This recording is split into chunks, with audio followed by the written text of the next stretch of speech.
अस्सलाम वालेकुम जी। मेरा नाम मोहम्मद जबरान नासिर है। मैं पाकिस्तान का कराची का एक शहरी हूँ।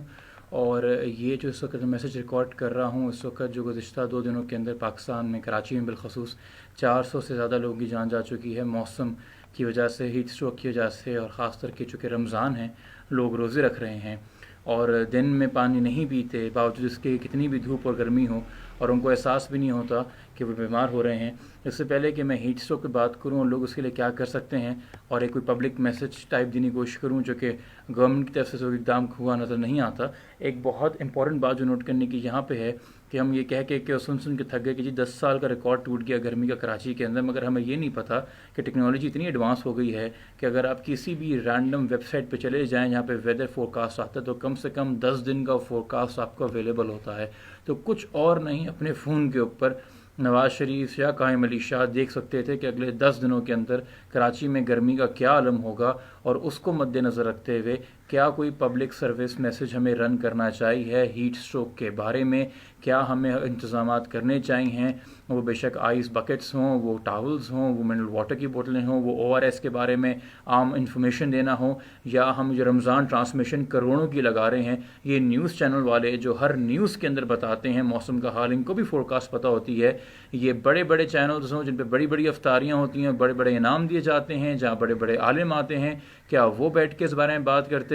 क्योंकि आप बड़े बड़े ब्रांडों से स्पॉन्सरशिप लेके जो है वो जो मशरूबात और शरबत होते हैं उनके जो आप रोज़े खुलवा रहे होते हैं, एड्स लगवा रहे होते हैं। मगर बहुत ही अच्छा होता है इन चीज़ों को मद्देनज़र रखते हुए अगर आप इनकरेज करते कि फ़िज़ी ड्रिंक से या शरबतों से या नींबू पानी से इन चीज़ों का इलाज नहीं होगा, ORS का इस्तेमाल कीजिए, इन चीज़ों से होगा। और बिलखसूस जितने बड़े आलिम हैं वो ये कह सकें कि ये रोज़ा है, ये कोई कुदरत से या अल्लाह से कोई जंग नहीं है, ये मालिक को परवरदिगार को खुश करने के लिए है, उसकी इबादत करने के लिए है। और उसी पर मालिक परवरदिगार का हुक्म है कि अगर बीमार हो तो रोज़ा ना रखो। तो अगर रोज़े की कैफियत में आपको ये फील हो रहा हो कि आपको चक्कर आ रहे हैं या आपको बीमारी हो रही है, बुखार हो रहा है, तो बजाय इसके कि आप एक मुकाबले और जंग की कैफियत में चले जाएं और अपने आप को बड़ा परहेजगार और रोज़गार दिखाएं कि जी मैं तो पूरा रोज़ा रखूँगा, रोज़ादार दिखाएं, आप उस वक्त रोज़ा तोड़ के उसकी बाद में कज़ा कर लीजिए, बाद में किसी और महीने में रख लीजिए। आपकी जान है, आपके साथ साथ इबादत है, आपके ऊपर आपके घर वालों की जिम्मेदारी है, ख़ासतौर पर अगर आप कफ़ालत करते हैं। इन चीज़ों को खैर मद्देनज़र रखते हुए सबको हम करने चाहिए थे और अभी भी किए जा सकते हैं, जो कि हमें नहीं पता कि आगे आने वाले दिनों में मज़ीद गर्मी बढ़ जाएगी या कम हो जाएगी। ये ग्लोबल वार्मिंग कह लें, क्लाइमेट चेंज कह लें, मैं इसमें एक्सपर्ट नहीं हूँ, मगर दुनिया भर के अंदर इस वक्त जो है वो चेंजेस आ रहे हैं वेदर को लेके। बहुत जल्दी जो मैं जिस चीज़ में बात जिक्र करूंगा कि अगर आपको नहीं पता कि आपको हीट स्ट्रोक हो भी सकता है कि नहीं, या आपके क्या रिस्क फैक्टर्स हैं, तो मैं जल्दी से आपको बता दूं। अगर आप कम उम्र के हैं या आप बहुत ज़्यादा बड़ी उम्र के हैं तो आप रिस्क में हैं। अगर आप जनरली मेल न्यूट्रिशन हैं, आपकी खुराक कम होती है, तो आप रिस्क के ऊपर हैं। अगर आप कुछ दवाइयाँ लेते हैं, सर्टेन मेडिकेशन पे रहते हैं, बीमार रहते हैं, तो आप रिस्क पे हैं ज़्यादा हीट स्ट्रोक के। और अगर आप खुद रियलाइज़ करते हैं कि आपका डेली इनटेक पानी का कम होता है, जो कि ज़रूरी है कम से कम 8 से 10 गिलास लोग पिएँ, तो भी आप ज़्यादा रिस्क के ऊपर हैं। अब अगर आपको हीट स्ट्रोक हो जाए तो आपको पता कैसे चलेगा? इसमें सर दर्द है, इसमें आपकी स्किन का लाल पड़ जाना या बहुत खुश्क हो जाना, आपको बहुत ज़्यादा गर्मी लगना मगर पसीना ना आना। ये बड़ी इंपॉर्टेंट बात है कि लोग कहेंगे जी हीट स्ट्रोक है, सूरज से अगर बीमार हुआ तो पसीना क्यों नहीं आ रहा, मुझे गर्मी क्यों नहीं लग रही। आपको बुखार होगा मगर आपको पसीना नहीं आएगा। आपको बल पड़ना शुरू हो जाए, जो कि अगेन एक बात है कि पानी की कमी है बॉडी के अंदर। आपको खुदा न खास्ता कोई दौरा पड़े, मिर्गी का कोई सीजर हो, आपको डिसोरिएंटेशन हो, डिल्यूजन हो, सेंस ऑफ डायरेक्शन आप लूज़ कर रहे हो, आपको रास्ते सही समझ में ना आ रहे हो, कि आप इस वक्त कहाँ खड़े हैं, क्या देख रहे हैं, हल्का सा आपको चक्कर आ रहा हो, आपको उल्टी हो, नौजिया हो, आपकी हार्ट बीट तेज़ बढ़े, या आपका क्या कहते हैं साथ साथ बहुत ज़्यादा आपको जल्दी जल्दी सांस लेने की ज़रूरत पड़ रही हो, इनमें से कोई भी सिम्टम हो तो इसका मतलब है कि शायद आपको हीट स्ट्रोक हो चुका है या हो रहा है, और उसको मद्देनज़र में रखते हुए आपको फौरी चेकअप की ज़रूरत है।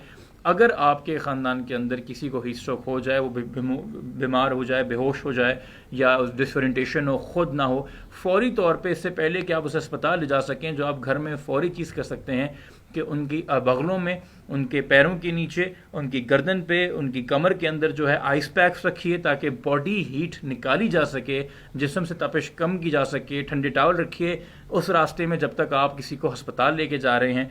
साथ साथ जितना जल्दी फिर अस्पताल जाके उनको फ्लूइड्स पिलाए जा सकते हैं। अगर घर में वो पानी पीने की कैफियत में है तो ORS पिलाइए, जो कि आपकी बॉडी की नमकियात पूरी करता है। और खुदा का खासा तमाम माओं से और वालदैन से दरख्वास्त है कि अफ्तारी में, सहरी में ये पेप्सी, कोक और ये रूह अफ़ज़ा ये ज़िंदगी में चलता रहता है। इस वक्त ज़िंदगी मौत का सवाल है। ORS पीजिए, नमकियात बॉडी की पूरी कीजिए, पूरी प्रॉपर ग़िज़ा लीजिए, हेल्दी तरीके से रोज़े रखिए। और इस वक्त जो आपके कराची के बड़े अस्पताल हैं, जिस तरह के जिना पोस्ट ग्रेजुएट मेडिकल सेंटर जो है, वहाँ पे इस वक्त शदीद कमी है साफ़ पीने के पानी की। हुकूमत का सबसे बड़ा हस्पताल है कराची के अंदर। इस वक्त सूबाई हुकूमत और वफाकी हुकूमत लड़ रही है कि जी बिजली का मसला और के इलेक्ट्रिक का मसला कब सॉल्व होगा। पानी पीने की बेसिक सहूलियात प्रॉपर वाफिर मकदार में मुहैया नहीं है। इस वक्त बेड शीट्स इस वक्त प्रॉपर मुहैया नहीं है JPMC में, टावल्स मुहैया नहीं है, जो कि कोई भी हुकूमत कर सकती है। बहुत आसान है तमाम मिनिस्टरों के लिए ये बात कहना जिनके घर के अंदर अनलिमिटेड सप्लाई ऑफ इलेक्ट्रिसिटी आ रही होती है, जो एयर कंडीशन में बैठ के बात कर रहे होते हैं। अगर खुदा ना खासा इस वक्त मजीद लोगों की जान जाए, इससे पहले ज़रा अकल के नाखून लीजिए और ख़ुद इस वक्त मिनिस्टर्स को खड़े होकर अस्पतालों के अंदर वॉलंटियर करना चाहिए, मिसाल कायम करनी चाहिए। और साथ साथ कराची के आम शहरी, आप रोज़ रात को निकलते हैं, क्रिकेट मैच खेलते हैं, आप अफ्तार से पहले भी खेलते हैं, अफ्तार के बाद भी खेलते हैं, यानी कि आपका एक गिरोह 10, 12, 15, 20 सड़कों का तो होता है जो वक्त निकाल के एक टीम बना के खड़ा होता है। यही हर मोहल्ले के हर गली के 20 सड़कें आज अगर जाके जिना पोस्ट ग्रेजुएट मेडिकल हॉस्पिटल या अब्बासी शहीद या सिविल या कहीं जाके ये क्रिकेट खेलने के बजाय आज वॉलंटियर करें। आज अगर ठंडे तौलिए रख सकें बीमारों के सर के ऊपर, उनके लिए पानी ला सकें, उनके लिए बर्फ़ की सीलों का इंतजाम कर सकें। आपने अगर टीम प्ले ही करना है तो इसमें जान बचाने के अंदर टीम एफर्ट कीजिए। आपके मोहल्ले में सन है, धूप है, कौन धूप में खड़ा होता है? आपका जो इस वक्त स्ट्रीट हॉकर हो गया, ठेले वाला हो गया, आपके अगर किसी मोहल्ले में कोई बिल्डिंग बन रही है, कंस्ट्रक्शन हो रही है, मजदूर जो काम कर रहे होते हैं वो धूप से एक्सपोज होते हैं। पब्लिक ट्रांसपोर्ट के जो बस कंडक्टर हैं, जो बस ड्राइवर हैं, जो टैक्सी चलाने वाले हैं, रिक्शा चलाने वाले हैं, उनको धूप में बगैर एसी के घूमना पड़ता है। इनके ज़्यादा चांसेस हैं, ख़ासतौर पे जो बड़ी मल्टीनेशनल्स हैं जिनके सेल्स डिलीवरी पर्सन होते हैं, जो बाइकों पे घूम रहे होते हैं जगह जगह, या फार्मास्यूटिकल्स के जो मेडिकल होते हैं ऑफिसर जो जगह जगह जाके दवाइयाँ दे रहे होते हैं, उनसे प्लीज़ ये काम ना कराइए। जो कंस्ट्रक्शन कंपनीज हैं उनसे दरख्वास्त है, मजदूरों से धूप में रोज़े की हालत में काम ना कराइए, इनसे इफ्तार के बाद काम कराइए। मगर अगर ऐसा कहीं काम चल रहा है, कंस्ट्रक्शन हो रही है, सिग्नल पे आप हैं, तो यही जो मैं बात कर रहा था, जो वॉलंटियर्स की टीम है, हमारे यहाँ कल्चर का हिस्सा है जी। खुदा खौफी कह लीजिए, कुछ कह लीजिए, बंदा मर रहा होगा, शायद पानी ना पिए, रोज़ा ना तोड़े, से खुदा खौफी आ रही होगी, मगर जो चीज़ वो अवेल कर सके आपसे, अगर ठंडे यख पानी में डबोया हुआ छोटा टावल हो, बंदा अपनी गर्दन पे रख के, सर पे रख के अपने आप को ठंड पहुंचा सकता है, बॉडी हीट रिलीज़ कर सकता है, थोड़ी रिफ्रेशमेंट फीलिंग आ सकती है। कहीं कई तरीके हैं इस वक्त।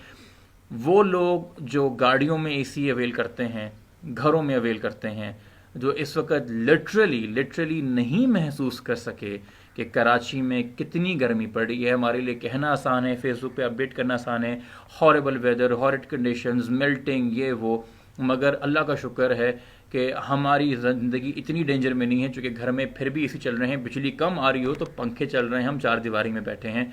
मगर वो लोग जिनको रिस्क माश कमाने के लिए घर से बाहर निकलना पड़ता है, उनके लिए बिलखसूस पानी का इंतज़ाम कीजिए, ठंडे पानी का इंतज़ाम कीजिए। और साथ साथ अगर आप ठंडा पानी ही सड़क पर पिलाने जा रहे हैं किसी को, तो उसमें अगर ORS मिला हुआ हो तो और बेहतर है, बॉडी की नमकियात पूरी होंगी। और खुदा का वास्ता, कायम अली शाह साहब, सजील मेमन साहब, नवाज शरीफ साहब, शहबाज शरीफ साहब, जो भी इस वक्त इस चीज़ का ज़िम्मेदार है, थोड़ा अकल और होश के नाखून ले लें।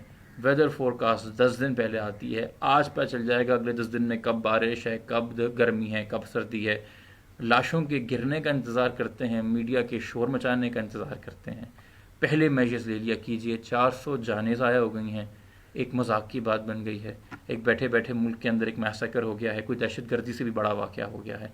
और ख़ास तौर जितने भी जय्यद उलमा हज़रात हैं, उनसे दरख्वास्त है, इस बात की आगाही दीजिए लोगों को, ये इबादत है, ये कोई ज़िद नहीं है, ये कोई जंग का मामला नहीं है, ये इबादत है। सेहत का ख्याल रखते हुए साथ साथ लोग इबादत करें। अल्लाह हम सब पे जो है करम फरमाए। कराची और सिंध के और पूरे पाकिस्तान के मौसम के हालात इस वक्त पड़ोसी मुल्कों के अंदर भी, इंडिया में, बांग्लादेश में, कहीं और भी जो भी इस पूरे बेल्ट के ऊपर आते हैं, कहीं भी अगर मौसम ख़राब है, तमाम जगह इंसान बसते हैं।